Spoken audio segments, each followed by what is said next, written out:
built on relationships, focused on people, and rooted in the community. Welcome to the Build Blue podcast. Tune in for weekly episodes featuring guests who are building a better tomorrow. You'll hear inspiring stories from industry leaders, business owners, community partners, and our team members. The Build Blue podcast, where construction comes to life. An APX Construction Group production. Welcome to the Build Blue podcast. My name is Jess Blaze, and we are live on location in Sioux Falls, South Dakota again this week. And we are joined by two of our APX teammates. We have Jeff Lucas and Dylan VandeGarde. Thanks for coming on, guys. Oh, thanks for having us. So we're going to start with our APX icebreaker because that's how we roll. I want to know about your very first job. Well, my first job, cash-wise, was picking up rocks with cow manure on them in a field. Sure. For my family. And then first paycheck was Pizza Ranch in high school. So that was real fun, serving people. What's the ingredients in the cactus spread? Dough, cinnamon, and sugar, and butter. Is that it? It's so good. Yeah, that's pretty much it. Jeff, what about you? My very first paying job was Dairy Queen, making blizzards, and then I got promoted to caramel corn guy, so I got to make caramel corn. And then worked in the mall and on the west side at the 26th Street location. That's amazing. Yep. Do you think you could still make a blizzard if someone turned you loose? Without question. Yes, it's like riding a bike. All right. Now I want to learn a little bit more about each of you and kind of your backgrounds that led you to APEX. Sure. So I was born and raised in Sioux Falls, and in 1998 moved to Mankato and went to MSU. And from there I started at Menards and kind of worked through the construction and got to learn things there.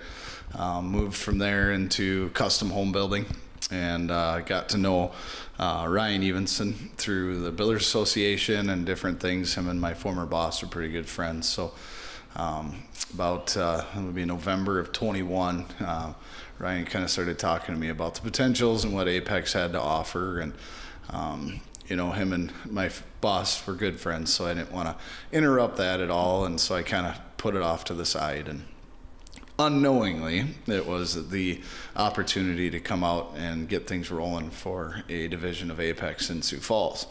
So being from here, my folks are here, my family's still here, it became very appealing. So after meeting with Ryan and Mitch a few times and Jamie and her team, it just was a good fit. So knew it was going to be a challenge, but coming out here and being home, it's awesome.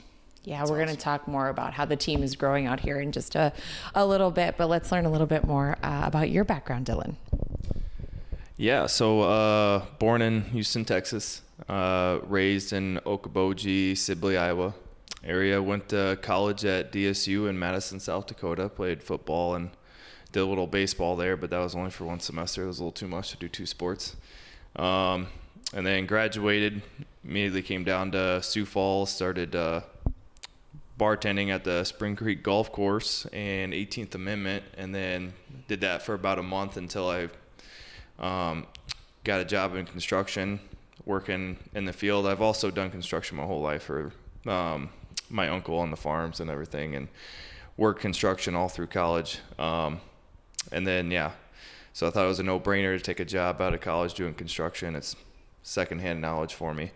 And quickly went through the field. I was superintendent for a year, and then I went in the office, and I've been PM and estimating ever since. I was recently I was in Sioux City and made a transition to a company in Sioux Falls because the wife got a new job in Sioux Falls, and was with that company for a couple of years. And then I get a phone call with Stephanie that worked with us and told me about the opportunity. And then all of a sudden I was talking to Ryan and Nate, and I'm pretty sure Jamie was on a call too. But it sounded pretty awesome, and now I'm here. Been working for you guys for, what has it been?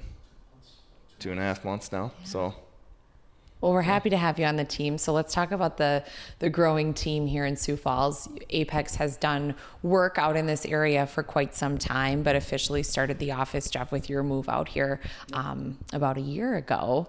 And now the team is growing with the addition of Dylan and Cody.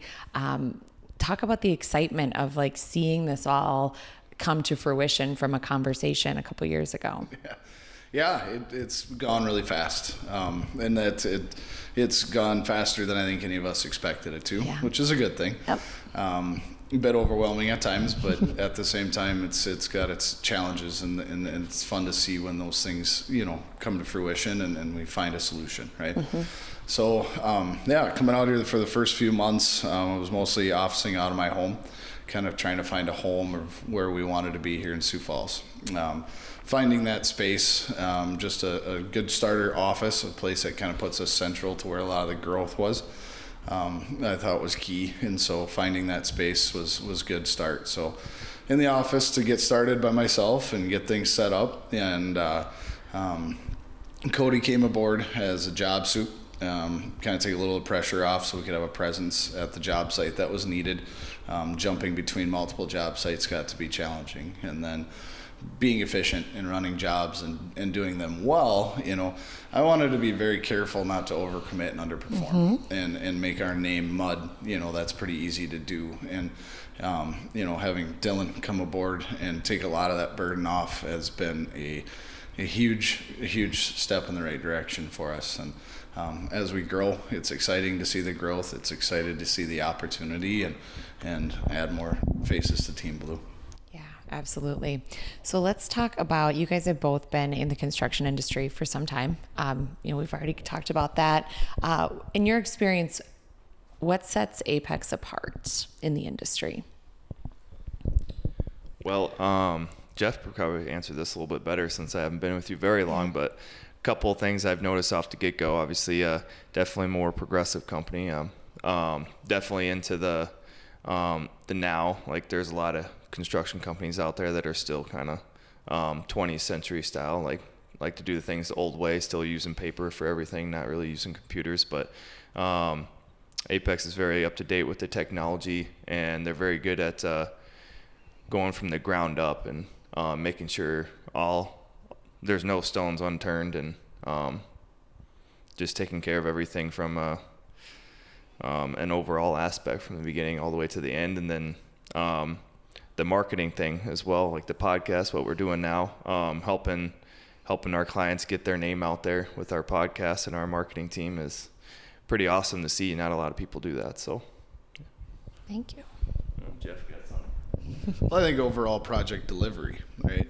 One of the things that really struck me when I first started was the relationships that we have with our clients, and making sure that they see the value in the dollars and the faith that they put into us to deliver their projects. So it's overall, it's from daily interaction to reporting to drone footage to time-lapse camera footage to having different things that show them, if they're not local, right? Mm-hmm. If they're somebody that we're doing work for from, a different state or whatever it may be, that they can see that their project is moving forward and that we're doing everything we can on their behalf and trying to represent them. And that's instilled in APEX every single time we talk at our quarterly meetings. Mm-hmm. And it's delivering a project in a timely manner and keeping it within budget.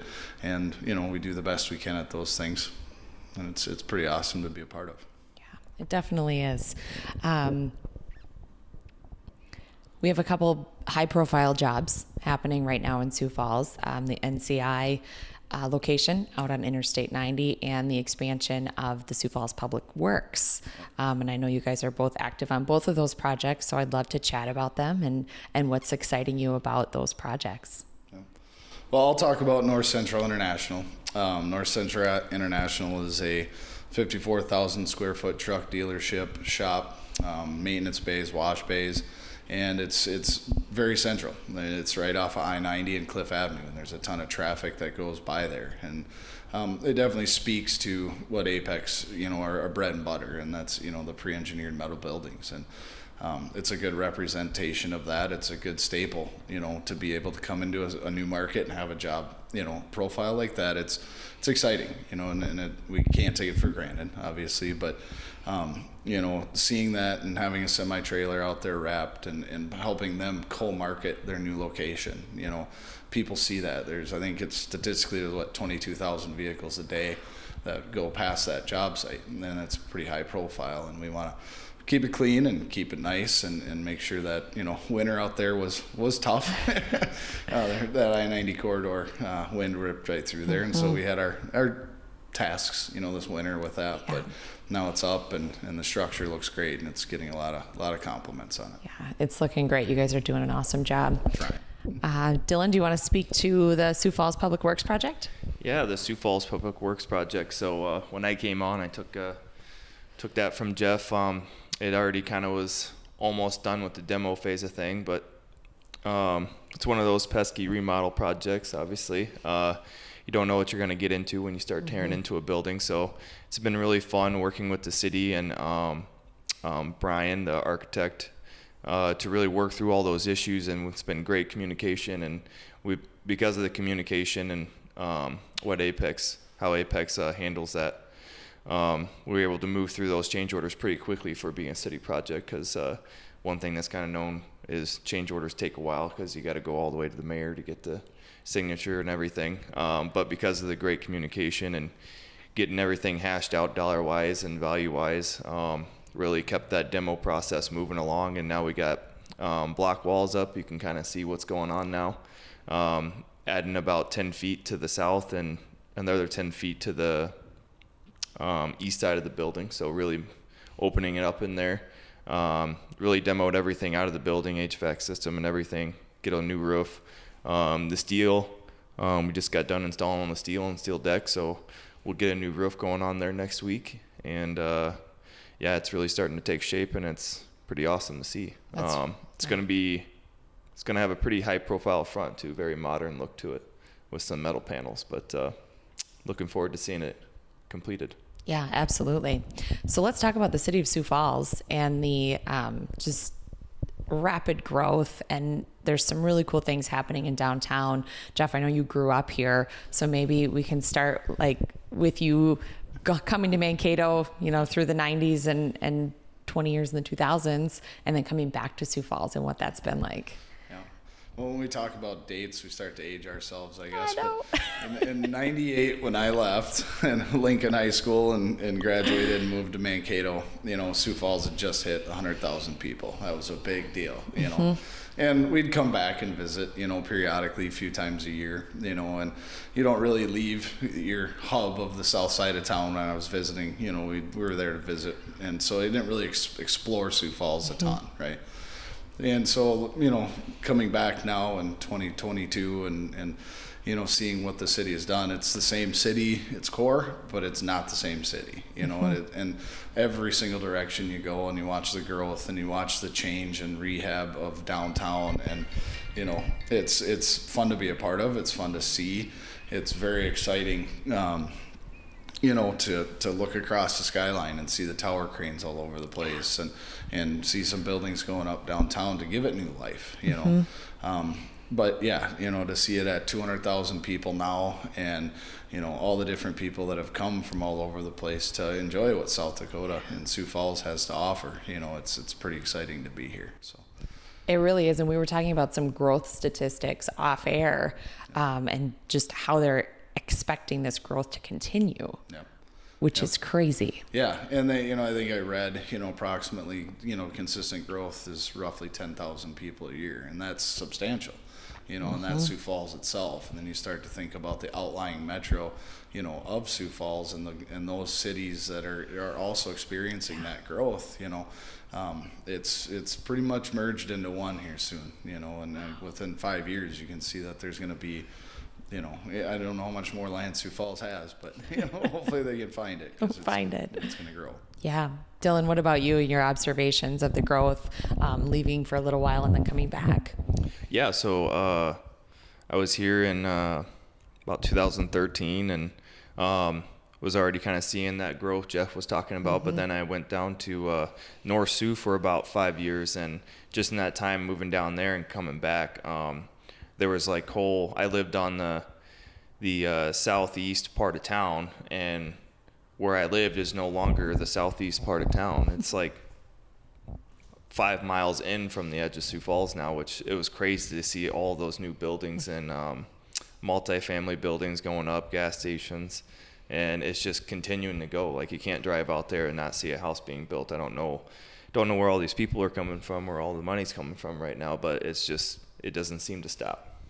So it's huge. Yeah, there's some exciting developments downtown that I had a chance to drive by while we've been here this week.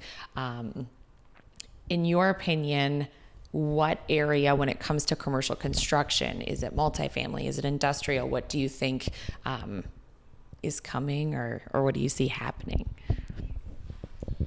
Well, it depends on what area of town. You know, you can see north, northeast, northwest, anything north of I-90 is a lot of warehouse, a lot of distribution, you know, the major industrial growth in those areas. You know, downtown has been taking these old buildings that have a lot of character and rehabbing them in storefronts on the lower level, lofts up from there.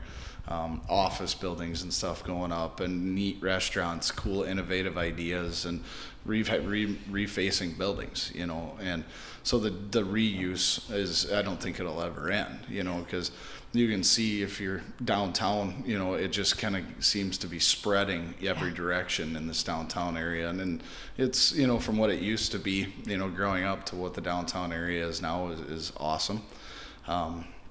You know, the southeast side of town, getting towards Harrisburg, Ellis, you know, the west side, southwest side, it's just continuous growth residentially, you know, and multifamily kind of fits in on those buffers between different strip malls and different businesses, you know. So, you know, if you look at this town dynamically, it's industrial, it's commercial, it's residential, it's multifamily. It just seems to be everything. And I think if you had a niche at one thing or a niche at another thing, I think, you know, there's plenty of work to be found. So Retail and hospitality too, it seems like there's quite a bit of that from my observation. Yep, absolutely. If someone comes to the Sioux Falls area, what are some must-dos? Must-dos, Sioux Falls area. I would say, obviously, you got to go to the Falls Park. Recommend visiting it in the winter time. They got a little winter wonderland out there. You can tune into a radio station and listen to the Christmas music and drive your kids through there. Cute. You can get out and walk too if you want to go through the cold, but most people just choose to drive because it's cold in here in the winter time. But another thing to do is go see all the parks. Maybe go see Tut Hill. That's a nice park. You got the Denny Sanford, so if you want to go see a concert, or some hockey games, the Canary Stadium for baseball's over there too. Those are some pretty fun crowds there. And then see the downtown area. You got to walk through downtown. There's a lot of good restaurants and good atmosphere there. Yeah, I think, you know, to kind of spin off of what Dylan said too, you know, like the Chinese gardens this time of year are beautiful. Go check those out. It's a nice walk. McKinnon Park, go there and look at all the homes that are being rehabbed, and you have the big plantation homes that are all being redone, and that whole area is beautiful. The historical district by the cathedral. If you're into homes, and each one of those homes out front has a sign of who the original builder was and what year it was built, and who the original owner of the home was and what they did in the Sioux Falls area. So you can get some history of Sioux Falls walking there. Wildwater West, if you have a family, you know, it's an awesome water park, you know, go out there and hang out. The adults got a lazy river and swim up bar, so you can make a day of it. There you it's go. kind of fun. You know, and like Dylan said, just get downtown doing, I don't know if I said the arts tour already, but the walking arts tour, there's a lot of cool sculptures and stuff. And then, just take in the nightlife downtown. The atmosphere is pretty awesome. It is pretty awesome. Is there anything you guys would like to add? I appreciate you coming on the podcast. Just a fun fact about myself, the Japanese gardens, it is. Sorry. That's where I had my wedding, and Wildwater West is where I met my wife. So on the Lazy River? So obviously both those places are awesome for me. So it was, Lazy River Swim Up Bar. Dead serious. Lazy River Swim Up Bar. Just came floating right up to each other, and the rest is history. That's awesome. That is awesome. I don't have any fun facts like that. I feel like now we need a fun fact. Yeah, you got to give a fun fact. Fun facts are hard. If someone puts you on the spot for a fun fact, it's like, I like ice cream. I don't know, it's hard. Boy. But we're going to put you on the spot for a fun fact. I don't know. Fun fact about me. Boy, I'm not that fun, I guess. I don't know. That fun fact is I'm just tickled pink and happy to be home. I'm happy to be back in Sioux Falls. Good. Yeah. Well, thank you guys again so much for agreeing to come on the podcast. It's been fun spending the week with you and learning a little bit more about the market, and I look forward to my next visit. We look forward to it as well. Thanks for having us. Yes. Thanks for listening to the Build Blue podcast. You can listen anywhere you get your podcasts and on YouTube as well. We'll see you next week.